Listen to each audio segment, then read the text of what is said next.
ஐயா அந்த கீரை எனக்கு சமைக்க தெரியாது. பாலக்கீரை இருக்கு, பொன்னாங்கண்ணி கீரை இருக்கு, அரைக்கீரை இருக்கு, செருக்கீரை இருக்கு. இல்ல மணத்தக்காளி கீரை தான் கேக்குது. மணத்தக்காளி கீரை இல்ல சாமி. சரி அப்ப அரைக்கீரை எங்க இருக்கு? இதுல இருக்கு சாமி.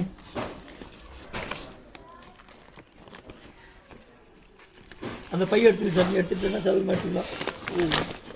எவ்வளோ கட்டு? 25. என்ன கீரை இது? அரைக்கீரை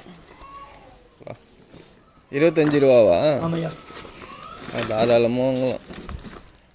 நம்ம வீட்டு எவ்வளோ கீரை இருக்குது? நம்ம வீட்டாண்ட இவ்வளோ இருக்குமா? கொஞ்சம் இதுதான். தக்காளி பச்சை மிளகாய் வேணும். உங்களுக்கு எதாவது வேணுமா? அங்கே தான் வேணும். சரி எவ்வளோ முடிஞ்சா? 20மா. சரி நான் காசு எடுத்துக்கிறேன். 1000 ரூபாயா.